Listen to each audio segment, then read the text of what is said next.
Welcome to the Restoring Our City podcast. My name is Jobin, and I am here with my fellow co-host, Jasmine Thomas. We're back with another episode. This is our podcast where we have candid conversations on today's topics to help connect our community. We've been on, we haven't had an episode in a while, and I only blame my kids. That's the reason. It's like, some people are like, oh, we were on vacation. No, I got 2 kids. It's kind of hard to record. Every time I see somebody in real life who tells me that they listen to this podcast, they're like, how's it going? How do you do it? I'm like, I don't know. I don't know how we do it.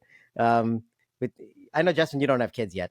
I'll say yet. Dude, just throw them on the podcast. You know what? Yes, just make Isaac and Selah contributors. It'll be great. Yeah, the noise suppression should be good enough in 2023 that we should avoid that background. But, well, it's good to be back and excited to talk about this topic with you. I know, Jess, when you brought up a really interesting subject for us to talk about. Our past couple episodes, we've been talking about next generation parenting and just families, relationships. I've had a lot of great side conversations with listeners, too, who are talking about various tips about parenting and just family life in general, and even how to raise up the next generation. And then you brought up this interesting topic, Jeswin, on another podcast that you heard about the, I think it's titled "The Boy Crisis." Can you explain and give some context for our listeners about this recent podcast that you're listening to? Yeah, I got to give a shout out really quick to my guy Alex Matthew, who's out in Dallas. And so over the summer, Stephanie and I had the opportunity to step up in our church out here in Chicago at City Line, and they approached us to sort of help launch a college and young adult ministry. And so this summer we've been pretty involved in that, and recently we just started small groups. And so I was talking to Alex about this, and he said, hey, you need to listen to this podcast by Dr. Anthony Bradley. I believe he's a pastor within the Presbyterian denomination, and he's been talking for almost 2 decades on almost a crisis in masculinity, and what he's titled the boy crisis, and how churches should respond to the boy crisis is the title of that podcast. And so just for some stats here, just to give an idea of what exactly is the problem, Dr. Bradley makes a great observation that a lot of our social programs and even the programs within the church that are designed to sort of help the family is really geared around women, especially within urban ministry. But if we start looking at some of the stats and how boys are impacted, just for some quick high-level summaries here from his podcast, for every 100 girls, there's 125 boys that have to repeat kindergarten. There's 168 that have a communication disorder. 1 out of every 80 boys are abusing drugs and alcohol. And if you're over the age of 14, compared to women, there's a 4x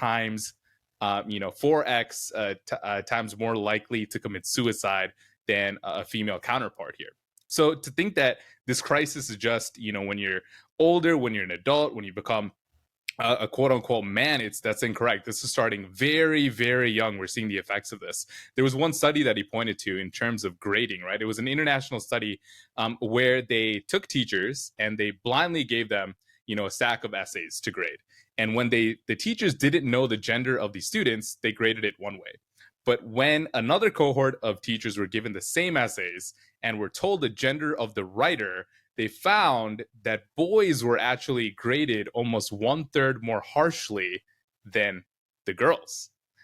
In terms of school discipline, it's found that boys are tended to have harsher disciplines and harsher sentences. And what are the effects of this? When we look at college acceptance rates this year, Dr. Bradley points to this. As of 2020, in terms of the entire entering freshman population, 60% of incoming college freshmen are female and 40% are male.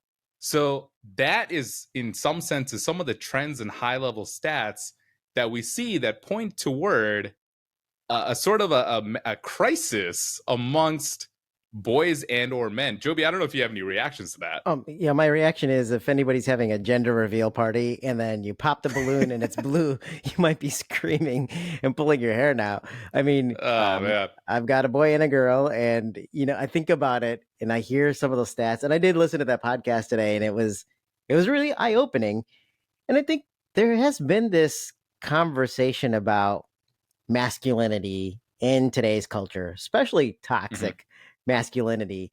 So when we see some of these stats and real stuff happening in the real world, it seems like there's always this like negative sentiment towards men.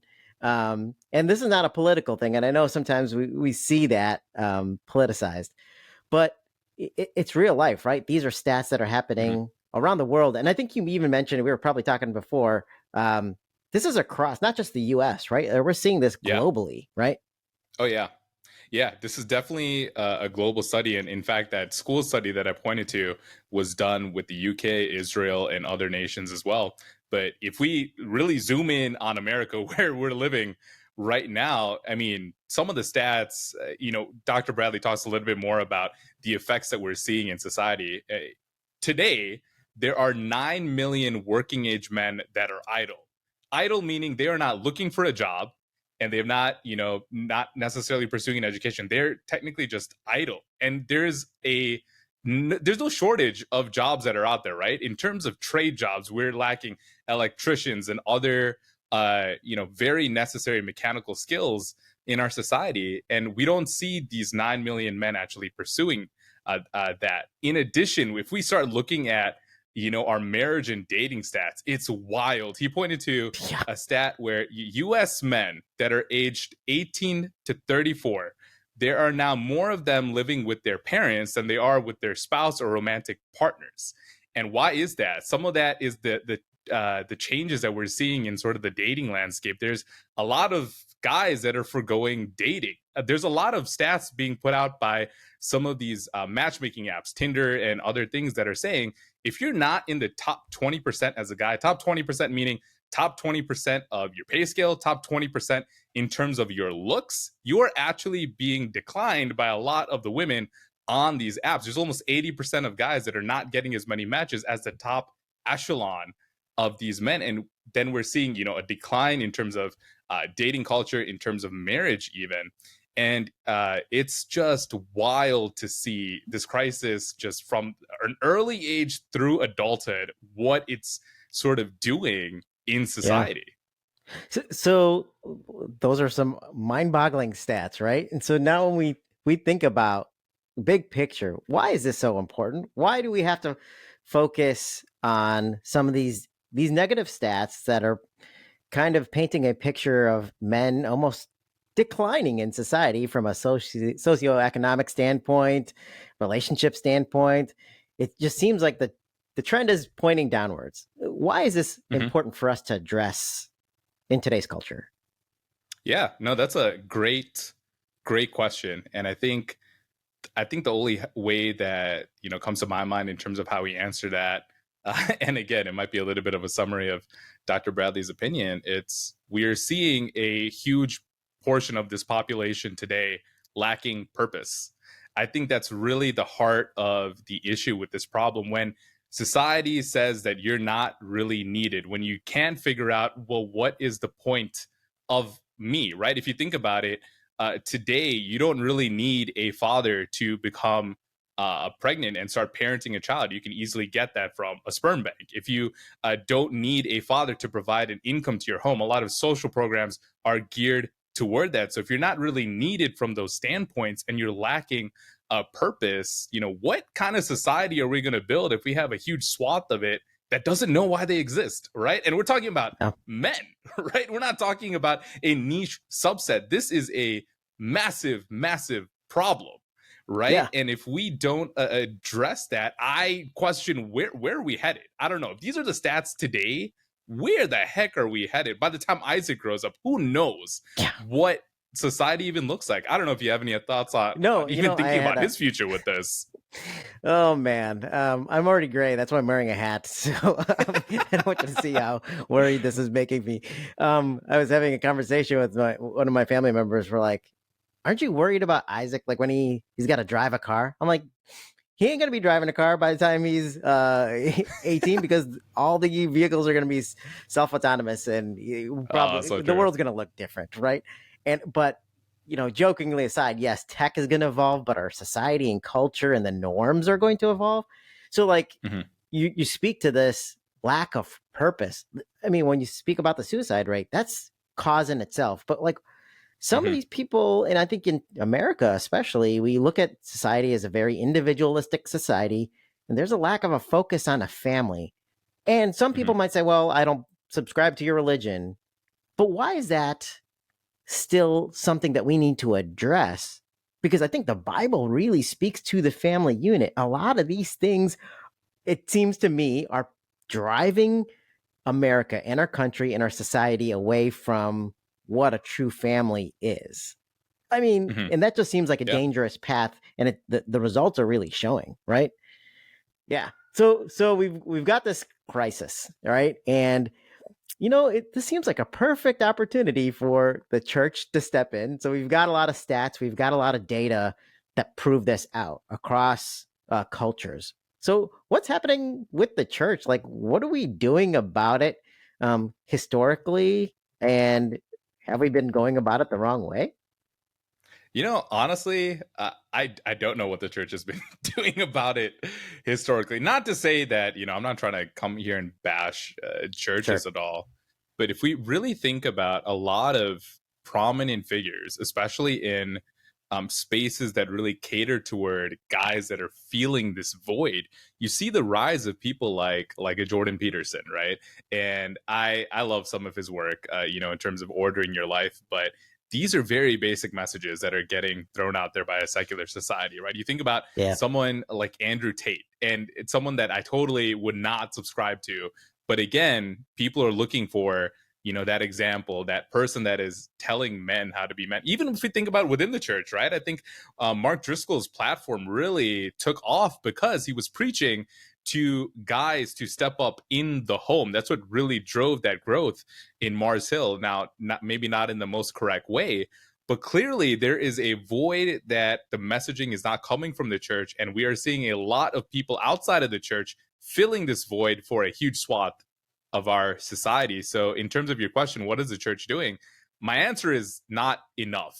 I don't know So if you like have a thought on that. Well, I think so. I think the church um, has been trying to do things, and I almost feel like this episode is a reaction of Dr. Bradley's episode. So please go check that out. We'll Yes. link Yeah. it Yeah. We'll link together. it But somewhere. Yeah. yeah, I think he spoke to something really interesting where you get these youth camps, you get VBS. It's summertime, you get VBS, and your life changes at a youth camp. And I always hear this at church, especially some bigger churches, maybe not necessarily South Asian churches, but we get like some of these churches that say, bring your kids to VBS and give the parents the night off. Just drop your kids off, we'll take care of them. And Yeah. that's true to an extent, but the biggest driver of your faith should be your parents. Like they're the Mm. ones who are shaping your faith. And the church shouldn't really just be the substitute, but what is the church doing to empower the parent to be a better molder of the kids in their faith, right? And I think that's where Yep. maybe some things are lacking and the opportunity is there, you know?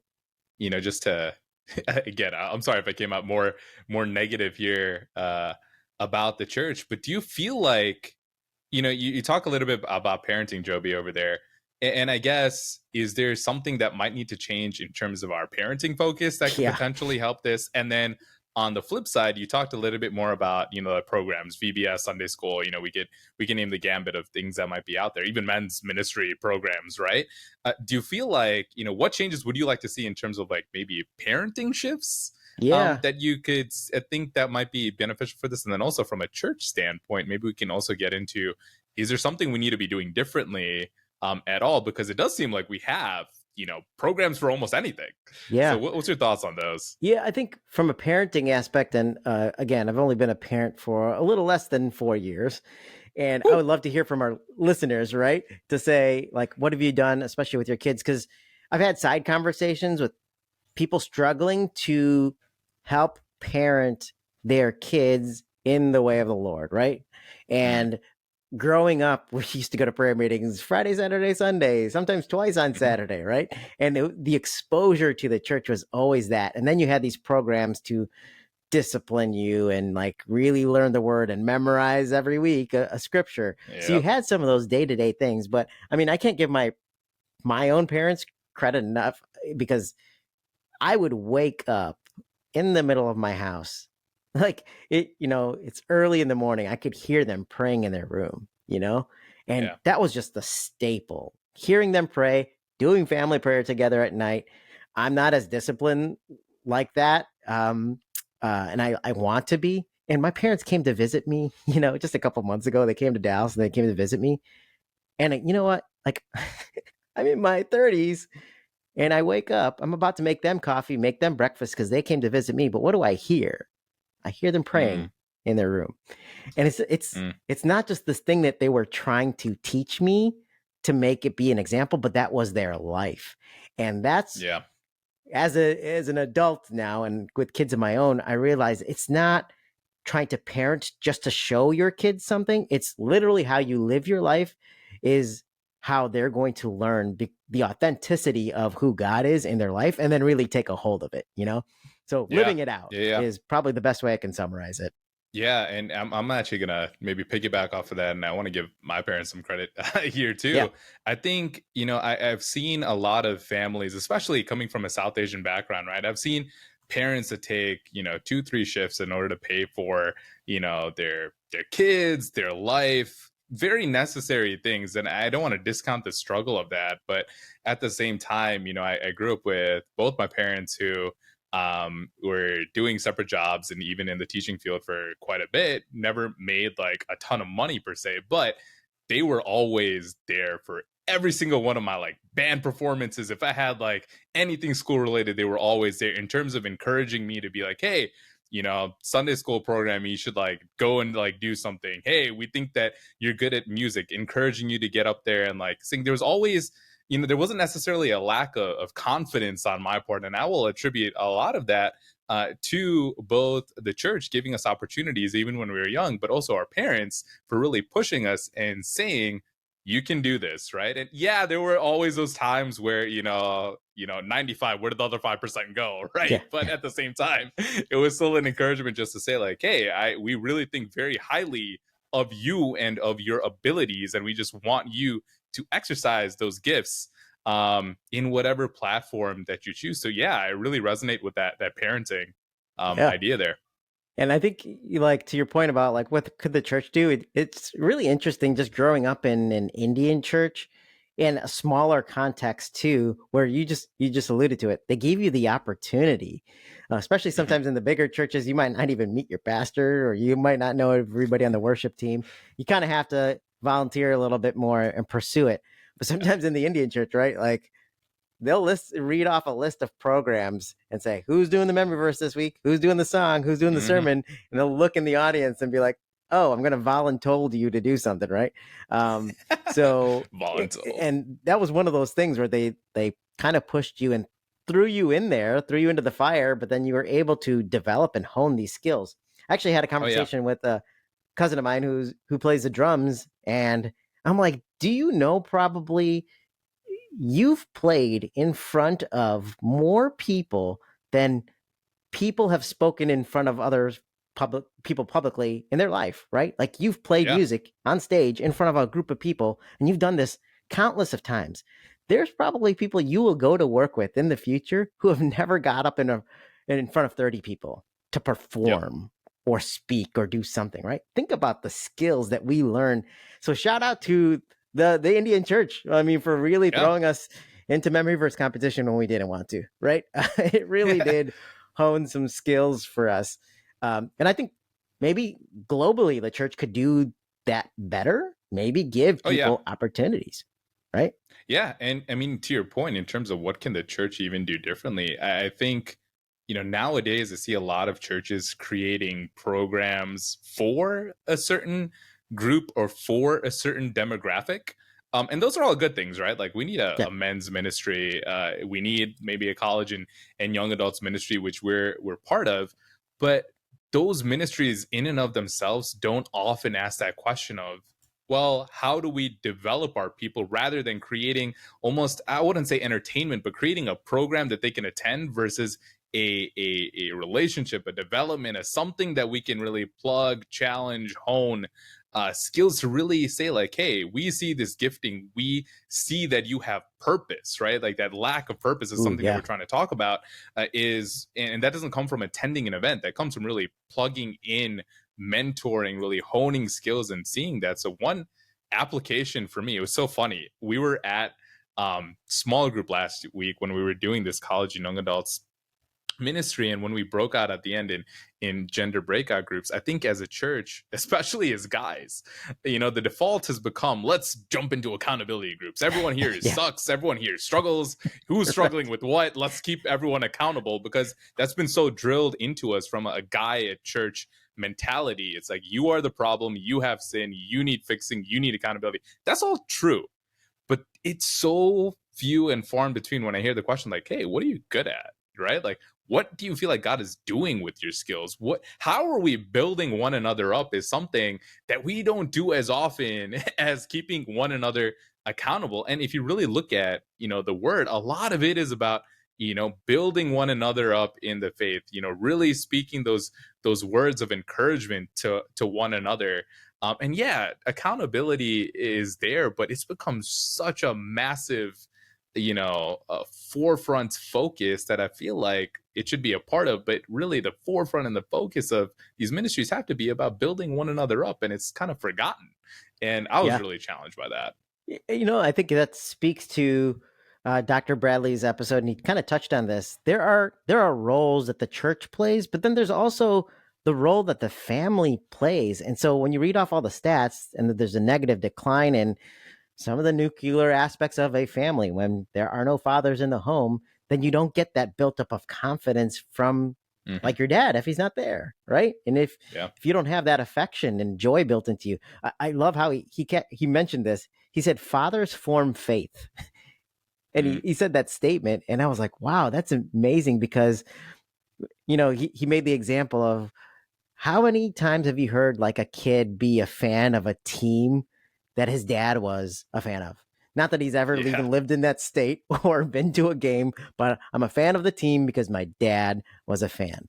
And it just shows that the influence, the lasting impact that relationship from a parent has on a kid really shapes who that person can be. And sometimes if we just leave it up to our church and say, hey, if I'm going to just send my kid to Sunday school, hopefully he'll become saved and go through the motions, get baptized when you're like 13, and then off to the races, right? Go to seminary. Yeah. But it's like, it's one of those things. There has to be an affection and nurturing relationship from the parents with joy and that love ultimately to shape that person to know who God is and like understand God's love, right? Could you maybe talk a little bit about, you touched a little bit on the role of parents and then the role of the church. Yep. Where do you see that split sort of happening? It's almost like, what is your responsibility in your kid's life now that you are a parent? Because I'm not going to talk about this. Yeah. And what do you want from the church in your kid's life, and where do you kind of see that split of roles and responsibilities? You don't want to give me parenting advice, even though you don't have kids? I love that when that happens. Like, you should do this. I'm like, huh? Do you know I haven't slept in 2 years? I love it. It's too funny. Yeah, but no, to be honest, I'm still figuring it out, right? Like I'm not, my wife is really great to speak about this. Please, everybody, just encourage my wife to get on the podcast one of these days to talk about this. And I learned a lot of this from her, but it's a day to day, right? Like we can't just send our kids off. There is like a teaching aspect from the church that happens. And there is, I don't want to say discipleship, but there is teaching aspects from the church, and then there's support obviously from the parents. But the parents, and again, quoting this podcast that I would encourage everybody to listen to from Dr. Bradley, but he said, your kids are not your disciples. And that was really mind blowing for me, because it's like the relationship that Jesus had with his disciples isn't really the mirror or the picture of parenting. It's really God and the children of Israel. That's really the mirror of parenting and fatherhood, and really where there's discipline and where there's mistakes that happen. And then there's the reflection on some of these mistakes. I love that analogy that Dr. Bradley used. And thinking about it from a parenting aspect, it's like the day to day. Like your church is not going to know what your kid is good at. And your church is not going Hmm. to know some of the areas to build up their confidence. And you'll see it day to day, right? Like my son loves cars at this moment. He loves every single car. Like and encouraging him in that, um, and really building up his love if that's something what he wants to do. The church is not going to know those details to speak life into the things that they're passionate about. I think that's just Hmm. one aspect of parenting that it differs from like a true discipleship relationship. Yeah, no, that's really good. And even just to kind of add to that, I think, even in terms of like disciplining and such, right? I expect that from my father. I've got Yeah. that sometimes in the past from pastors too, which is kind of awkward, but it's chill. That's chill. It's fine. Right. But really, when it comes to the church context, I think for me, the most impactful people that have been there, aside from leaders like yourself that have really led me in small group and really through some difficult seasons, have been people that have looked at me and said, Jeswin, like, I think you have a gift to like speak, or hey, I think you have a gift to maybe lead this ministry. And it's coming from people that I look up to and it's like, oh my gosh, you're the people that I aspire to be like, right? And that has created this symbiotic, almost mentoring relationship, right? Like even to your point, right? You can't send a kid to like Sunday school and expect them to get saved. Same way, you can't send. We're trying to go toward a system where we think that if you send someone to seminary, they're going to come back and they're going to be great at like ministry. No, absolutely not, right? Seminary may give you some information, but really formation happens at that local church level. And that's not going to happen without people that are actually actively mentoring you. To your point, the Yep. difference between parenting and discipling, that mentorship relationship looks very different from the relationship that I have with my dad. And that's a Right. great thing because you need both. Yeah. I think you're hitting on something that's severely lacking, but so necessary. And you spoke about it in the beginning. Like people are, we've gotten some questions even from our listeners. I remember one a while back when somebody asked me, "Hey, what do you think about Andrew Tate?" And I was like, I really didn't listen to some of those clips. And I see these like red pill, blue pill podcast stuff. Don't listen, man. It's terrible. I mean, I haven't listened to the podcast. You see the clips come up. Somebody change the algorithm, please. But it's one of those things where you see not even just Christians, but people joining and subscribing to these like topics of conversation about what it takes to be a great man and like what is society defining men and women as and what their roles are. And they're subscribing to these short clips, these 30-second spiels about masculinity or whatnot. And it could be really dangerous if you're doing it outside of the Bible, right? Like about what the Hmm. Bible teaches, not just to say, hey, I'm going to rope you into my church, but like, man, the Bible really speaks about the family life because it's the most healthy way to thrive Yeah. as people. I think it's important for us to know that we should have mentors, and there's always a lack of mentors, right? No Hmm. matter what industry you're in. But also having a mentor that has that almost Christian worldview, think about how that could rocket ship you to the next level, right? So, Oh, yeah. has there ever been a person who's been a mentor to you in your life in terms of developing you in whatever area? Maybe it's secular or even in your Christian perspective. And like, what was that? What was that impactful moment that you had with them? Yeah. Currently I have to give a lot of credit right now to Pastor Mohan, who's again, even with this past year, just to every other week, just to meet with us and a group of guys to give his own time and lend us sort of his experiences as a pastor and really encourage us to step into spaces within the church to develop even what he's seeing in us. So currently, I want to give him a lot of credit there. Um, and also, I think one of the things in my life, I think the first time this happened was with Pastor Tony. He's now out in Atlanta again, such a selfless guy that was in Champaign when I went down to school there, and he's one of the first people to really say like, "Hey, I think you'd be really good at serving in our small group." Right? It was just that simple thing of, "I see this in you." And I think you can do this. That really encouraged me to say, okay, like maybe I can, right? But what's interesting is I remember these moments so specifically and so vividly because they happened so few and so far in Yep. between, right? Yep. I feel like I was an attendee for years at so many different places, but it's just a question here and there over the span of, a conversation that really shifted my own directions. And what's really challenging me right now is like, oh, am I like that to anybody, right?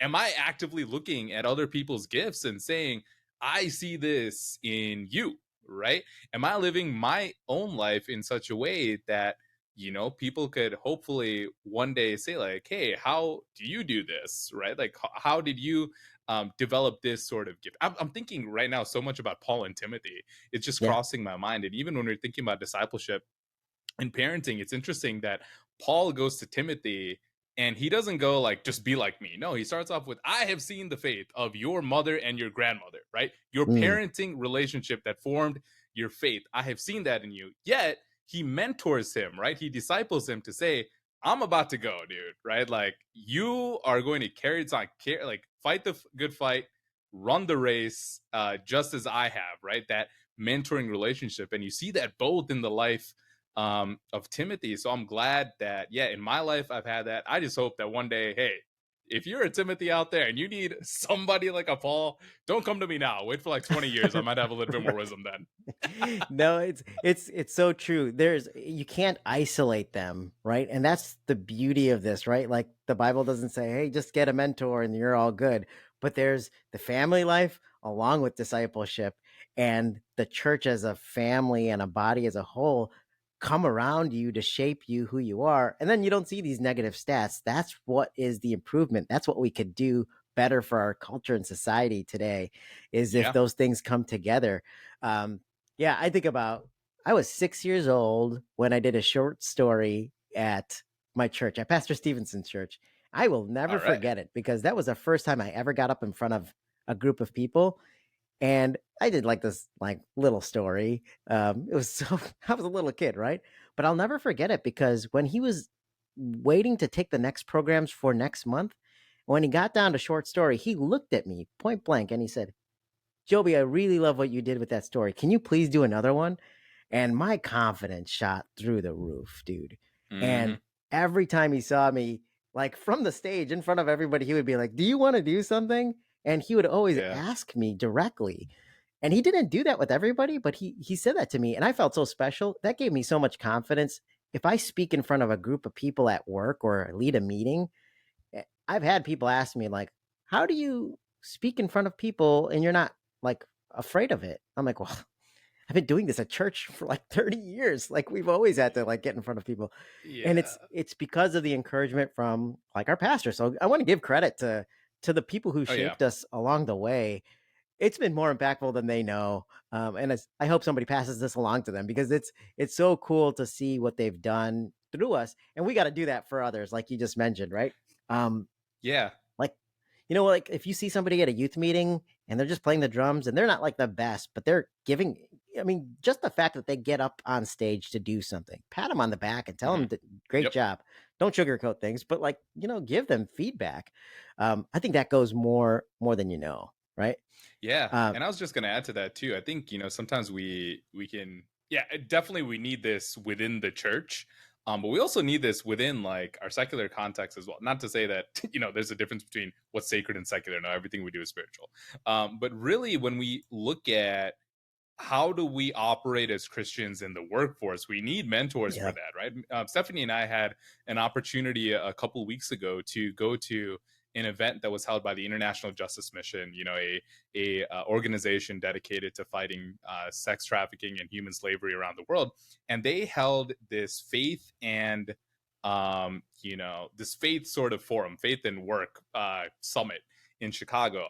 I went there and I was so encouraged to see some senior VPs at Microsoft saying, you know what, when we first got to the company, it was really on my heart to start a faith-based BRG, business resource group, within our company because one didn't exist. Here is someone at Microsoft doing that. I had a person at our table that was literally wearing a shirt that said, Christians and Amazon. Who would have ever thought that there is a Christian Oh, group awesome. within Amazon? How do we actually do these things? Maybe not just in church, but we're called to do this all over. And how do we find mentors that help us even do that? After I walked away from that Faith and Work Summit, that's what was going through my mind at my workplace. How do I live this out? How do I actually step into a purpose and see that sort of extension of the body, even within my workplace? And for me, I need examples. I need mentors of people that are doing that actively. Otherwise, I feel like I tend to compartmentalize and say, here's the church things that I do. Here's everything else that's non-church, that's not as spiritual. But no, that's not the case. Our purpose is all over, right? And we need Yeah. mentors in all of those spheres, in the church, out the church, wherever. So Yeah, I think it's important that we're all not jumping into seminary and going to be pastors, and that's why we need to be discipled, right? Like, no, you need to be the tech leaders, the entrepreneurs, and the doctors mhm, and the engineers and all of that. But like, what if you were able to learn wisdom from people with a Christian worldview, to get a mentor? And I think about the mentors in my life and like people who have really shaped me, even from a business standpoint and corporate America, like having people who speak into me. It's so valuable, right? Because they see things that you don't have the foresight yet, right? They might be a few steps yeah, ahead of you to give you that guidance. So I would really challenge our listeners, what are you passionate about? And if you're not sure, ask. And if you want a mentor, tell us what industry you're interested in, and let's find somebody, right? Let's pair people yeah, up and pair a mentor with you so that you know exactly who to look for. And I think there's things in my life that I would love to get some more mentorship. Like, man, get me connected with some Christian podcasters, right? Like, or something mhm, where it's like, is there something that you're passionate about that you want to fully develop and understand? I think that would be a great way to connect, society. And then we think about the theme of like restoring our city. Why are our cities broken? It's not because the infrastructure is crumbling, it's because the people, we're fallen people. And you just read mhm, off a bunch of stats that show a chunk of our society that's really failing. And what can we do better? Man, the church is the answer there, right? Like the church and yeah, family is there to really come alongside that. Um, yep, I, it's such a critical topic, and I think some things that we all still need to be learning about. Me as a parent, how do I parent better? And I would love to have more conversations with people, especially if they have kids or if they're going through different phases of life and different perspectives.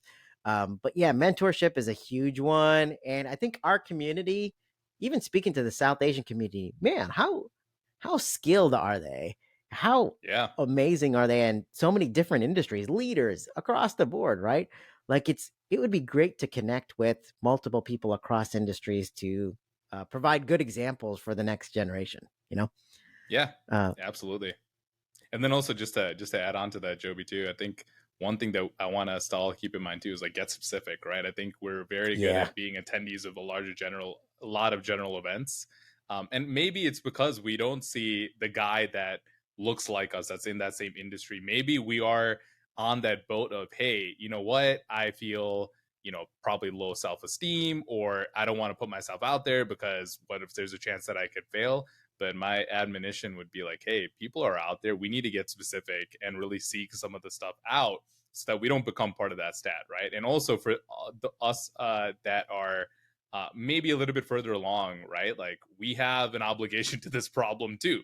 We are called to look for those guys that may not have the most encouragement, that might be sitting on the sidelines, that might be withdrawn from just a society and a church that isn't really catering to their specific needs, and we're called to go toward that too. So really from that mentorship lens, right, like seek it out and also seek to do that for others would be just a huge shout out. And as guys, man, we need it. We need guys need guys. If everything is a co-ed space in our life, that's just a stupid idea. Just straight up, I'm gonna say that, right?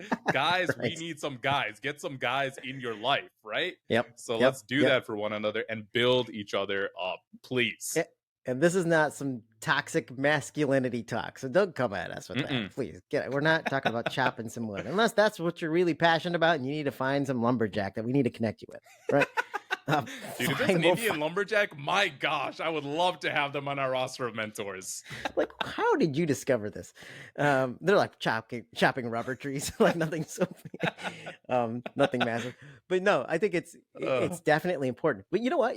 When we talk about encouraging somebody, how difficult is it to just encourage someone to say, "Hey, man, I think you're really great at this," and not a lot of people give them the platform to jump on. This is not a massive platform, but like, man, like if you are doing something amazing and we could give you a pat on the back and just shout you out, like Mm-hmm. I think it's not difficult, right? To say, man, this person, tag them in a comment or something to say, hey, they are amazing at this and they've spoke volumes into my life. How amazing Yep. is that? Just to see that. It's not difficult. It literally, you post dumb memes all day, everybody. Like you could literally tag somebody and comment a word of encouragement to someone. It'll Yep. alter their trajectory of their day, right? It truly Mm-hmm. will. So thank you for Absolutely. bringing up this podcast, Jeswin, for me to listen to. It will tag Dr. Bradley because let him know, hey, this is a really encouraging one. I think this is something that we really love to hear, and we want to be a part of that change, right? We talk about restoring our city. Yeah.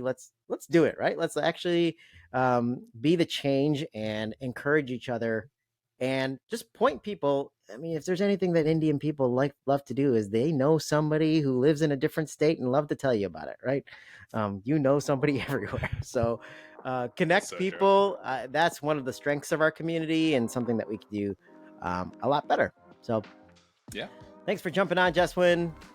Looking forward to hearing all the great stories of new mentorship. I think it'll be cool to see people get connected. So Absolutely. Excited to hear it.